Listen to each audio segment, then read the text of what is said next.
Hello there, welcome back to Business Bedtime. If you're new here, welcome.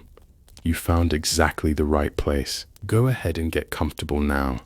Adjust your pillow. Pull your blanket up just a little bit higher. Let your shoulders drop.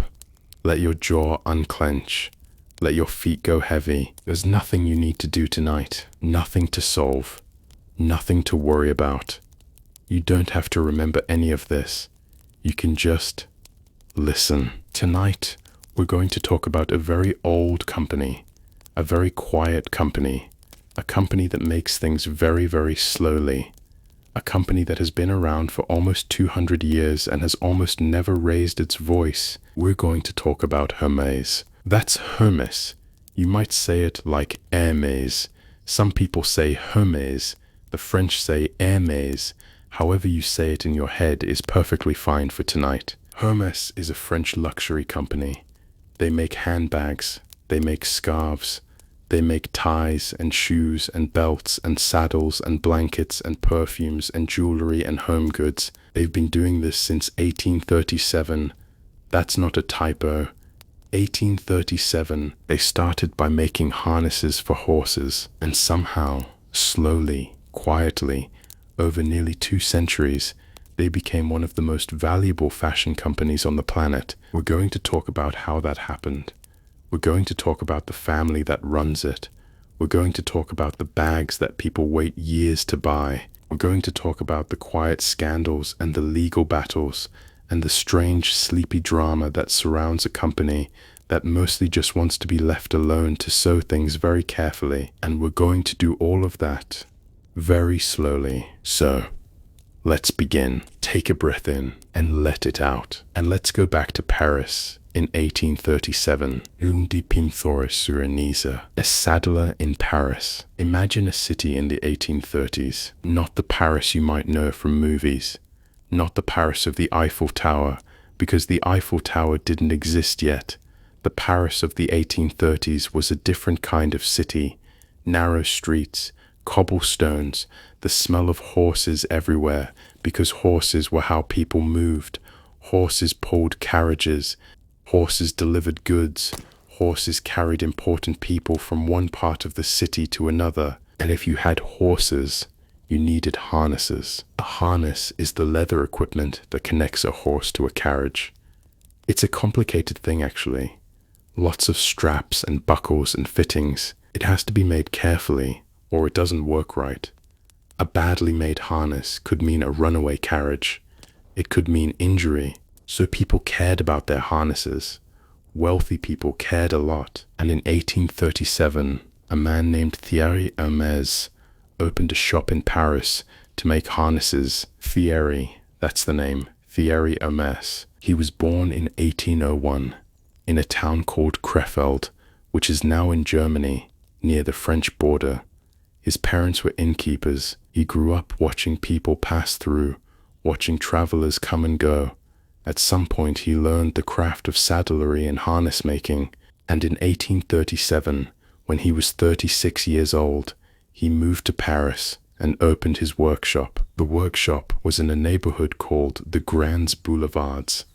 It wasn't a fancy address. It was a working neighborhood, a neighborhood of craftsmen and shops. He made harnesses, he made saddles, he made the leather things that wealthy Parisians needed for their horses and their carriages, and he was very good at it. That's the thing about Hermès from the very beginning. The quality was always there. Thierry Hermès was not a showman. He wasn't a marketer. He was a craftsman. He sat in his workshop and he made things carefully, and people noticed. Wealthy families started coming to him. Aristocrats, members of the French court, because in the 1830s and 1840s, if you were wealthy in Paris, you had horses, and if you had horses, you wanted the best harnesses, and word got around that Thierry Hermès made the best harnesses, so the business grew. Slowly, quietly, and then Thierry Hermès passed the business to his son. His son was named Charles-Émile Hermès. Charles-Émile is a wonderful name to say slowly. Charles-Émile. Take your time with it. Charles Emile took over the business in 1878 when his father was getting older.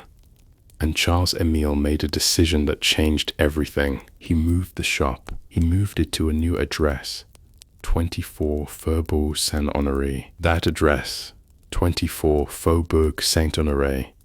If you know anything about Paris fashion, you might recognize that street name. The Faubourg Saint-Honoré is one of the great luxury shopping streets of the world. Chanel is there. Christian Dior is there. The Élysée Palace, where the French president lives, is nearby. In the 1880s, it was already a prestigious address, and Charles Emile moved the harness shop there to be near the wealthy clients, to be in the right neighborhood, and the address stuck. Hermès is still at 24 Faubourg Saint-Honoré today. More than 140 years later, the same address, the flagship store, still there. Imagine that, while everything around it changed. Wars, revolutions, fashions, economies collapsing and rebuilding. That shop on that street kept going, and meanwhile, Charles Emile ran the business. He was a good businessman. He grew the client list. He made harnesses and saddles for the most important families in France. He made equipment that went to royal courts. He had prestigious clients. The business was successful, and then Charles Emile passed it to his sons, Adolphe and Émile Maurice Hermès, two brothers, taking over the family business together. And this is where the story starts to get interesting, because Émile Maurice Hermès was not just a craftsman. He was a traveler. He was curious, and he went somewhere that would change the company forever. He went to North America. Vancouver. Imagine that trip. The early 1900s. Steamships crossing the Atlantic. A young French businessman from Paris visiting North America, looking around at what people were doing there, and he saw something he'd never seen before. He saw the zipper, or rather, he saw something like it. The early versions of the closure mechanism that would eventually become the modern zipper. At the time, it was called a slide fastener, and it was being developed and used in North America. Émile Maurice saw it, and he thought, "This is remarkable. This could be used on leather goods." He came back to France with the license to use this technology. He was, according to the company's own history, the first person to introduce the zipper to France. Now, the zipper might seem like a small thing to you and me, but think about what it meant for a leather goods maker. Before zippers, bags were closed with clasps, with buttons, with complicated mechanisms. The zipper was elegant, simple. It opened and closed smoothly. Émile Maurice put zippers on leather bags, and he started to think differently about what Hermès could be, because by the early 20th century, something was changing in the world. Something slow, but irreversible. The automobile. Cars were replacing horses. This happened gradually, over many years, but Émile Maurice could see it coming. The wealthy families who had bought his harnesses were starting to buy automobiles instead. They still had horses, some of them, but the automobile was the future. And if Hermès only made harnesses, eventually there would be no market for harnesses. So Émile Maurice began to expand. He kept the leather craftsmanship. That was the heart of everything. But he started applying it to new things, to bags, to gloves, to personal accessories, things that wealthy people carried with them in their new automobiles, travel bags, luggage, and slowly, quietly, the company began its transformation from a harness maker to a luxury goods house.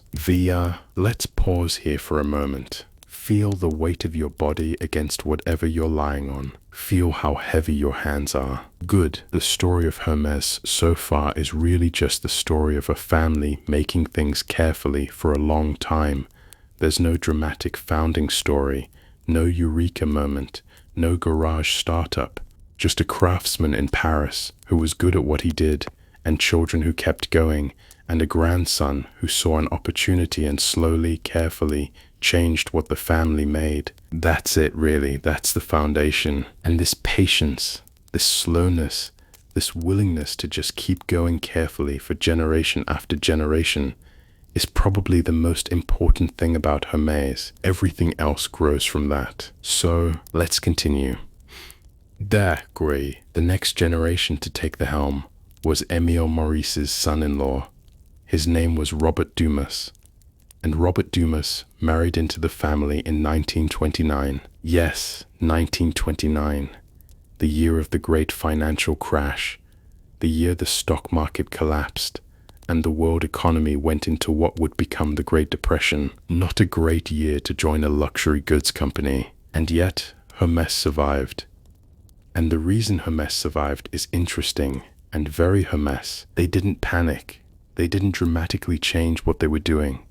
They made fewer things, perhaps. They were careful, but they didn't abandon the craftsmanship. They didn't cheapen their products to sell more. They just kept going, quietly, carefully. This is a pattern you'll see over and over again with this company. When the economy gets difficult, most companies cut corners.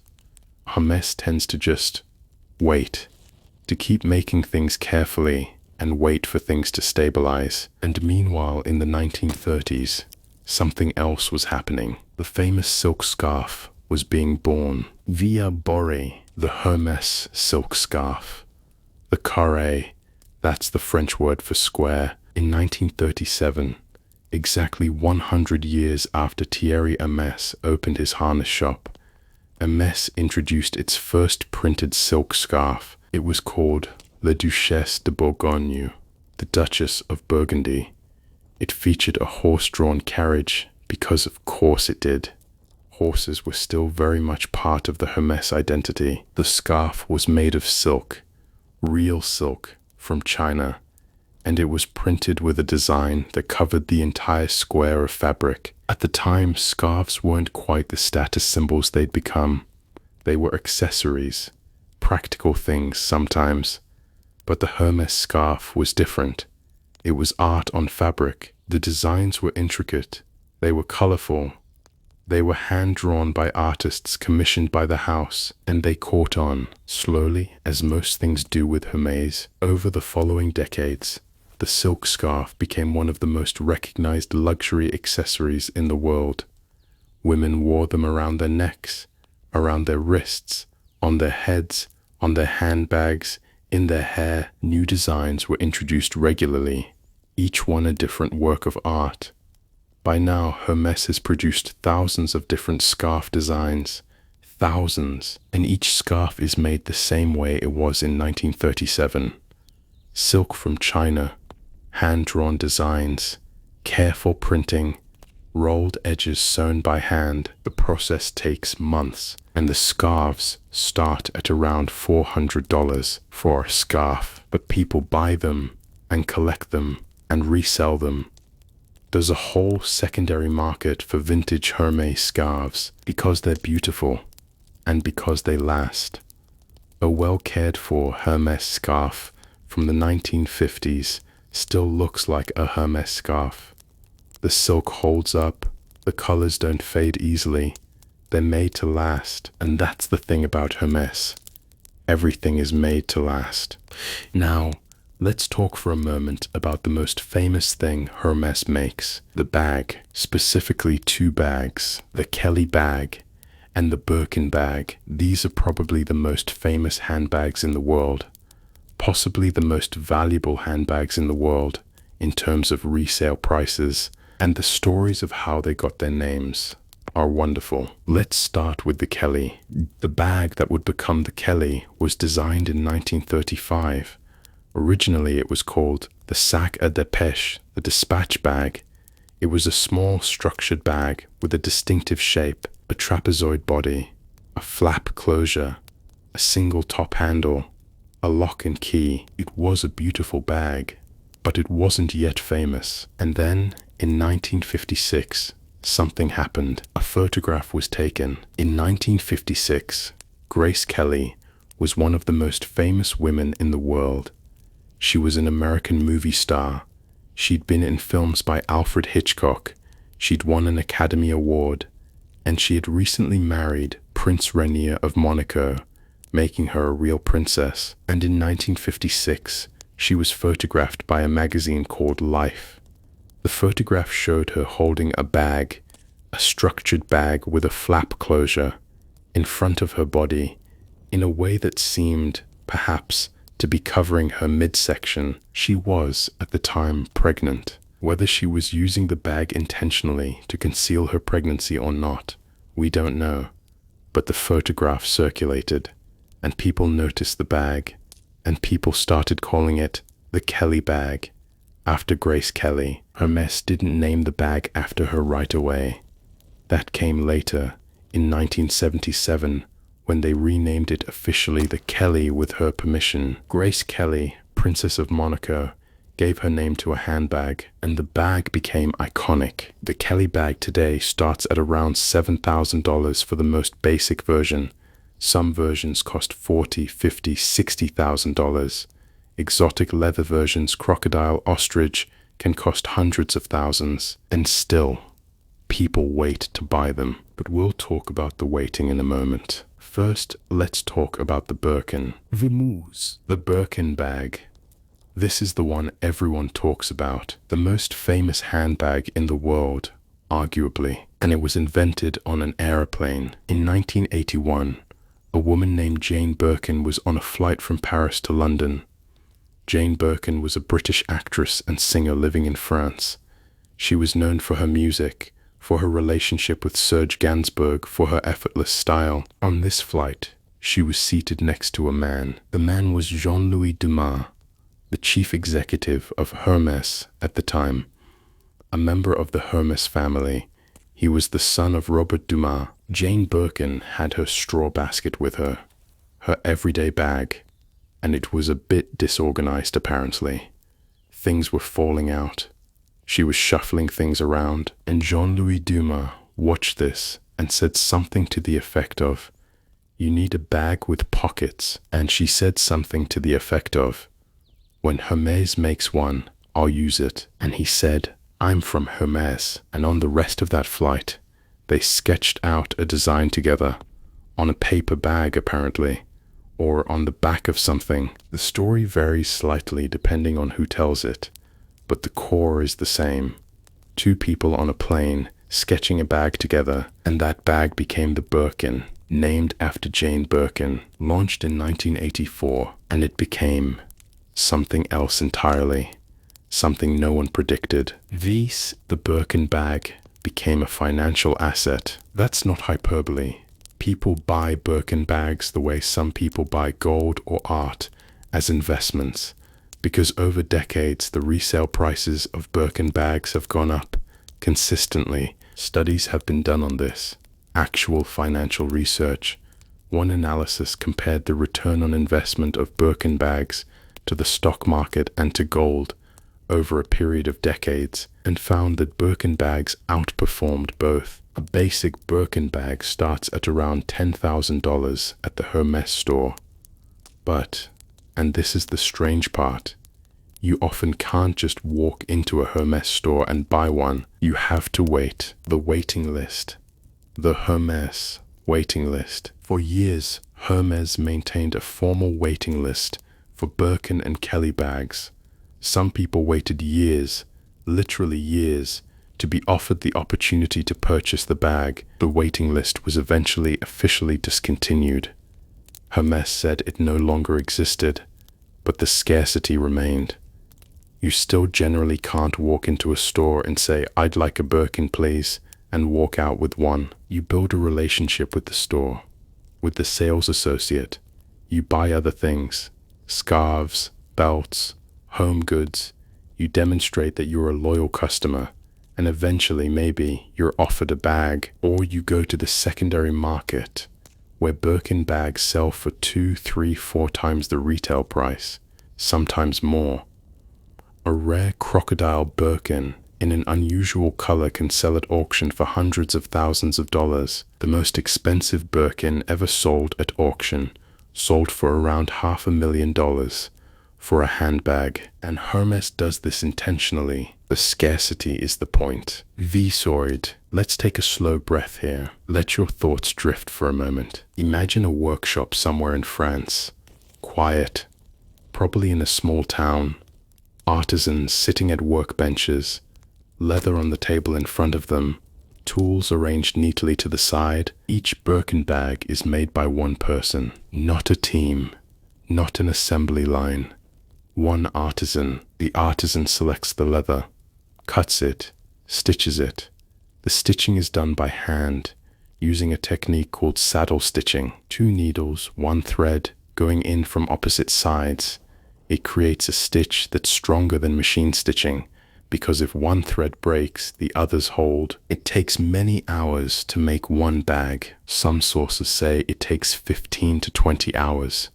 Others say more. Then there's the hardware, the gold or silver or palladium closures, the lock and key, the feet on the bottom of the bag, each piece checked and fitted, then quality control, and then, eventually, the bag is wrapped in its orange box. The orange box, that specific shade of orange, is one of the most recognized packaging colors in the world. HERMÉS orange, with the brown ribbon. Everything arrives in that box, and that box, that orange, that ribbon, they're part of the experience, part of what you're paying for. The experience of unwrapping something that was made carefully by one person who probably spent the better part of a week on it. Worst. Now let's talk about the family, because HERMÉS is, more than almost any other major company, a family business, in a way that is quite unusual for a company of its size. Let me introduce you to the HERMÉS family structure. It's a bit complicated, but we'll go through it slowly. Thierry Hermès founded the company in 1837. He had children.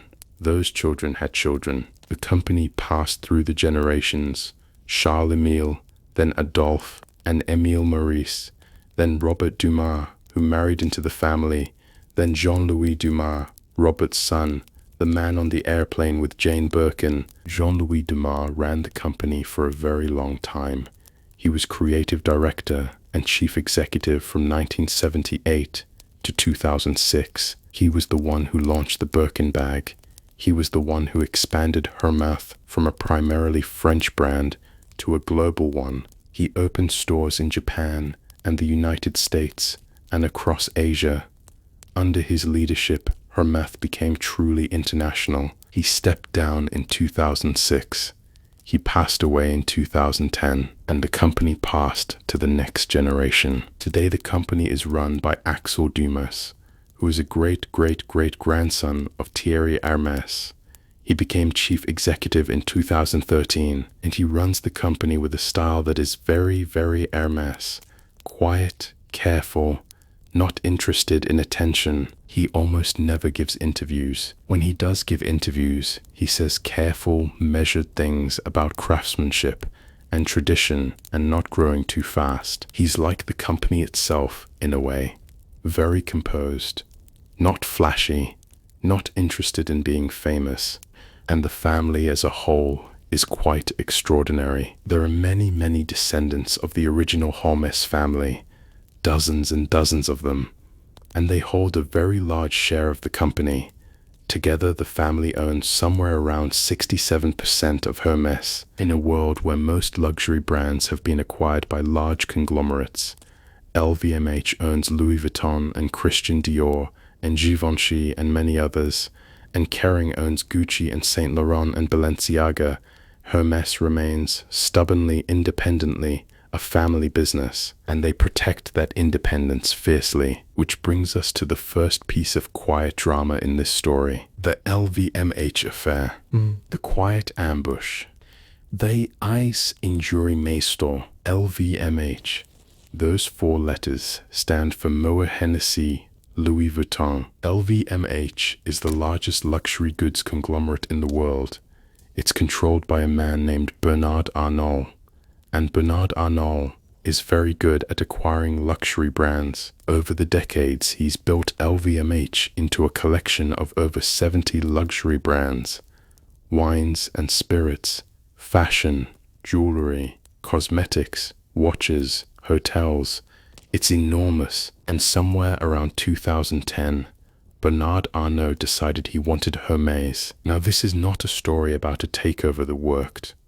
Hermès is still independent, but the attempt itself, the way it was done, is very interesting and very dramatic in the quiet Hermès way. Here's what happened. In October 2010, LVMH disclosed that it had acquired a stake in Hermès. Not a small stake, about 17% of the company. Later, that grew to about 23%, and the Hermès family had not seen it coming. LVMH had not simply gone out and bought shares on the stock exchange. That would have been noticed. Instead, they had used a financial instrument called equity derivatives, specifically cash-settled equity swaps. These are financial contracts that give you economic exposure to a stock. You benefit if the price goes up without actually owning the shares directly. And in 2010, these instruments didn't have to be disclosed the same way actual share ownership did. So LVMH had been quietly building up this economic exposure to Hermès for years, without ever having to announce it, without triggering any disclosure requirements that would alert the family. And then they disclosed the whole thing at once. 17%. Just there, the Hermès family was furious. Imagine how that feels. You're a family that has protected your company's independence for over a century. You've carefully structured the ownership so that the family controls the majority. You've turned down acquisition offers. You've stayed private in important ways. And then one morning you wake up and the largest luxury conglomerate in the world tells you it owns 17% of your company, and it got there using derivatives that sidestepped all the normal disclosure rules. That's a lot to wake up to. The Hermès family responded immediately and firmly. They said very clearly, the company is not for sale. Hermès will remain independent. We are not interested in any partnership or acquisition. They also got very creative about protecting themselves. The family's response to the LVMH situation was fittingly methodical and careful. They did several things. First, they created a holding company. The family put the majority of their Hermès shares into a new entity called H51, later called Émile Hermès ALL. This holding company locked up the family's shares, making it much harder for anyone to acquire a controlling stake. If the family members want to sell their shares, they can't just sell them individually on the open market. There are restrictions. The shares stay together. This was a very clever move. By putting the shares in a structure that required family agreement to unlock, they made it essentially impossible for a hostile acquirer to accumulate a controlling position. Second, they went to regulators. They argued that what LVMH had done, using derivatives to secretly accumulate a stake, was at minimum not in the spirit of French disclosure laws. French regulators, the AMF, which is the French equivalent of the Securities and Exchange Commission, looked into it, and in 2013, the AMF fined LVMH. The fine was 8 million euros, which, for a company the size of LVMH, is roughly a rounding error. LVMH's revenues are in the tens of billions of euros, but the symbolic message was clear. What they had done was not okay. Third, and this is the most remarkable part, the Hermès family and LVMH eventually reached an agreement. In 2014, LVMH distributed its Hermès shares to its own shareholders, essentially gave the stake away, divested it, and as part of the agreement, LVMH agreed not to acquire Hermès shares for 5 years. So LVMH walked away with nothing. They had spent years quietly building up a large stake, spent presumably large amounts of money, attracted regulatory scrutiny, generated enormous amounts of bad press and family hostility, and ended up with nothing. Hermès remained independent. The Hermès family had won. And after the dust settled, the Hermès family did one more thing. They reorganized more formally as a family. They gathered together all the descendants, more than 50 direct family members who are shareholders. They agreed on a set of principles. The company would stay independent. The family would stay together as shareholders. They would not sell to outsiders. They appointed a family governance structure with someone to represent the family council. It was, in a way, the most dramatic thing that had happened to Hermès in decades, and the family responded to it by becoming more organized, more united, and more committed to staying exactly as they were. Very Hermès, very quiet, very firm. New and news. Now, while all of this was happening, the LVMH affair, the restructuring, the regulatory battles, Hermès was also dealing with some other, quieter controversies. Because it wouldn't be a story without some texture, let's talk about the crocodile issue. Hermès makes bags from exotic leathers: crocodile, alligator, ostrich, python, and these bags are extraordinarily expensive. A crocodile Birkin can cost $40,000, $50,000, $60,000 or more, and for years how those skins were obtained was not closely examined. In 2015, an animal rights organization called PETA, People for the Ethical Treatment of Animals, conducted an investigation. They went undercover to farms in Texas and Zimbabwe that supplied crocodile and alligator skins to Hermès, and they released footage. The footage showed conditions that they described as deeply troubling. Animals in small enclosures, practices that PETA said were inhumane. The footage got a lot of attention. Jane Birkin, yes, the Jane Birkin, the one with the bag named after her, responded. She said she was asking Hermès to temporarily remove her name from the bag until, she said, she could be sure that the conditions for the crocodiles had improved. This was significant. The woman whose name was on one of the most famous bags in the world was publicly distancing herself from it over animal welfare concerns. Hermès responded. They said they took animal welfare seriously. They said they had standards for their suppliers.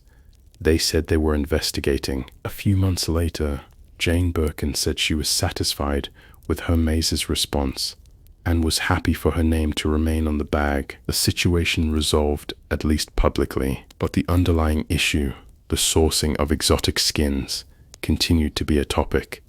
Various animal rights organizations have continued to raise concerns about the practices at farms that supply luxury brands. Hermès has maintained that it has strict welfare standards and regularly audits its suppliers. The debate continues, slowly, in the background, as these things do. Let's talk about another piece of Hermès texture, the resale market and a lawsuit. Find numerous sightings. In 2024, a class action lawsuit was filed against Hermès in the United States. The lawsuit alleged something very specific. It alleged that Hermès was engaging in illegal tying practices. Here's what that means. A tying arrangement is when a seller says, to buy product A, you also have to buy product B. And in some circumstances, under antitrust law, that's not allowed. The lawsuit claimed that Hermès sales associates were telling customers, implicitly or explicitly, that in order to be offered a Birkin or Kelly bag, they had to first spend a certain amount of money on other Hermès products, shoes, jewelry, scarves, home goods, a purchase history, sometimes called build-up in secondary market discussions. The plaintiffs alleged this was essentially forcing people to buy products they didn't necessarily want in order to access the product they did want. Hermès' response was essentially, we don't have a formal policy of this kind. We don't tell salespeople to require purchases before offering bags. We simply manage allocation of limited supply products. The case was dismissed in 2024 by a federal court, which found that the plaintiffs hadn't established a proper antitrust claim. The judge noted that Hermès' sales practices, while perhaps frustrating, didn't constitute illegal tying under the applicable legal standards. But the lawsuit drew attention to something that many Birkin seekers had been saying for years, that the path to a bag was opaque and that it seemed to reward those who spent more money on other things. Whether that's a calculated strategy or just the natural result of high demand and limited supply is debated. Hermès said it's the latter. Many observers suspect it's both. And then there are the resellers. The secondary market for Hermès bags is enormous. The Birkin bag, as we discussed, often sells for 2, 3, or 4 times its retail price on the secondary market, sometimes more. Companies have built entire businesses around reselling Hermès bags.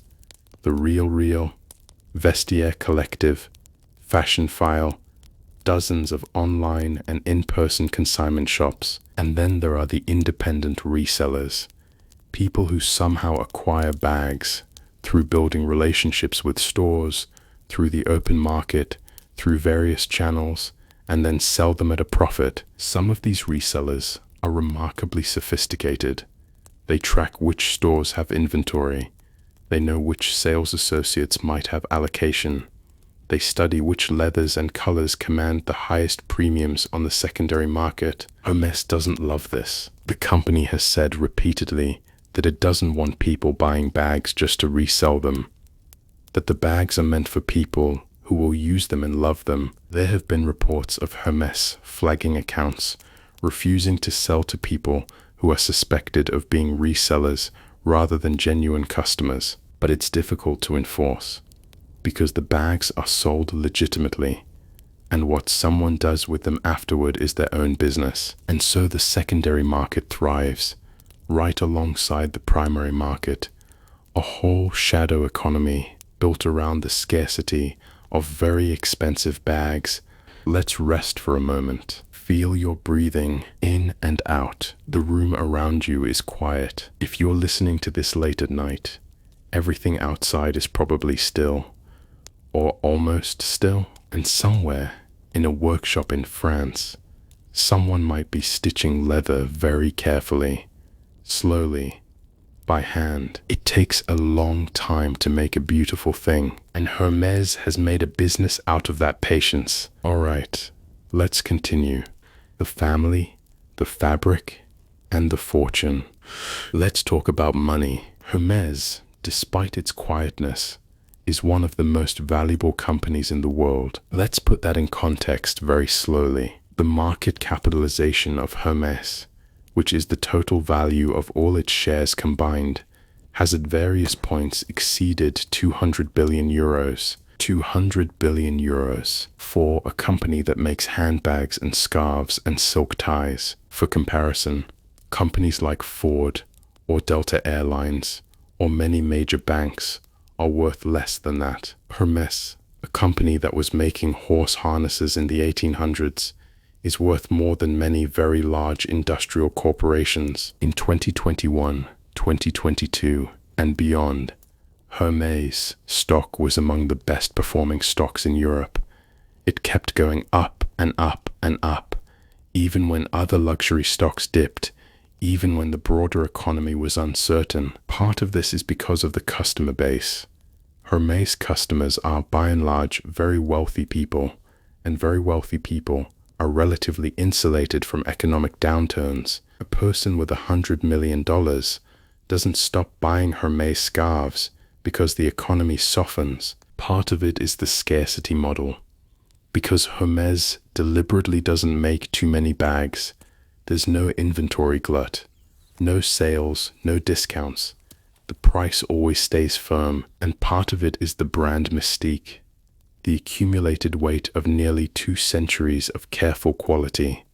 The name, the orange box, the recognition, all of that compounds year over year, decade over decade. The founder's descendants are, as a result, extraordinarily wealthy. The members of the Hermès family who hold shares are among the richest people in France, and indeed in the world. The family collectively holds around 67% of the company. At a valuation of 200 billion euros, that's a very large number. Individual family members have appeared on lists of the wealthiest people in France and in Europe. They don't talk about this much. The family, like the brand, keeps things quiet, but the numbers are there. publicly in stock filings. Now let's talk about something that's a bit more personal, a bit sadder in a quiet way. Let's talk about Nicolas Puech. Nicolas Puech is a member of the HERMÉS family.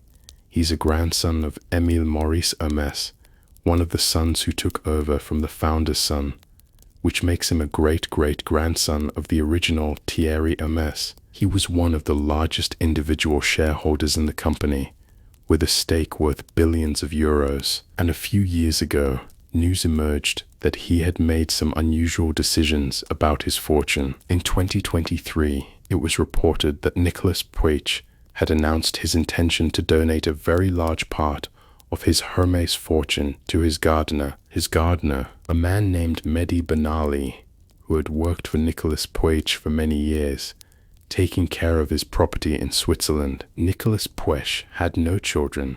He was elderly, and he had decided reportedly that he wanted to leave his fortune, or a very significant portion of it, to the man who had cared for his garden and by various accounts had become a companion and caregiver to him in his older years. This was not simple. Other members of the HERMÉS family became concerned. There were reports of legal proceedings in Switzerland where Nicolas Puech lived, relating to his mental capacity and his ability to make such decisions. The situation became a quiet family drama, conducted largely through legal channels rather than public statements. Nicolas Puech himself maintained, when he spoke at all, that he knew what he was doing, that he had made his decision freely and intentionally. The full resolution of this story isn't entirely clear. Legal proceedings in these matters can take a long time, and the HERMÉS family characteristically says very little publicly. But it's a very human story underneath all the billions. An old man, a large fortune, a decision about who he wants to leave it to, and family members who disagreed. These are things that happen in ordinary families too, just usually with somewhat smaller sums. And while we're on the subject of family and succession and the challenges thereof, let's talk about how HERMÉS thinks about the future, because this is actually one of the most interesting things about the company. HERMÉS doesn't do much strategic planning in the conventional sense, or rather, if they do, they don't talk about it. They don't hold investor days where they lay out a 5-year growth plan with specific targets. They don't make big announcements about digital transformation strategies. What they do consistently is make things carefully and hire craftspeople and train them for years. Each artisan who works on the bags goes through extensive training, years of learning. Before they're trusted with a Birkin or a Kelly, they spend time on smaller goods, wallets, belts, smaller leather pieces, building their skills, and the company is very careful about how many craftspeople it has and how fast it adds new ones, because quality control requires slowness. They've opened new ateliers, workshops in France, not in countries with lower labor costs, in France, because the craftspeople are in France, the training programs are in France, the culture of the craft is in France. This is a choice that costs money. French labor is expensive, but it's deliberate. The Made in France label is part of the product. Let's talk about the silk scarves a little more, because I find them genuinely beautiful to think about. The process of making a HERMÉS silk scarf takes about 2 years from start to finish. It begins with an artist. HERMÉS commissions artists to create designs for the scarves.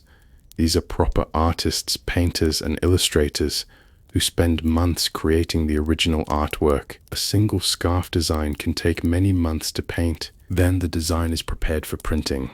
The colors are separated. Each color requires a separate screen for printing. A typical HERMÉS scarf has around 25 to 30 colors. Some have more. Each color requires its own silk screen. Those screens have to be made carefully, with precision. Then the silk. HERMÉS uses a specific type of silk, a specific weight. The silk is prepared and stretched. Then the printing. Each color printed separately, screen by screen. The screens are aligned perfectly so the colors don't overlap incorrectly or blur.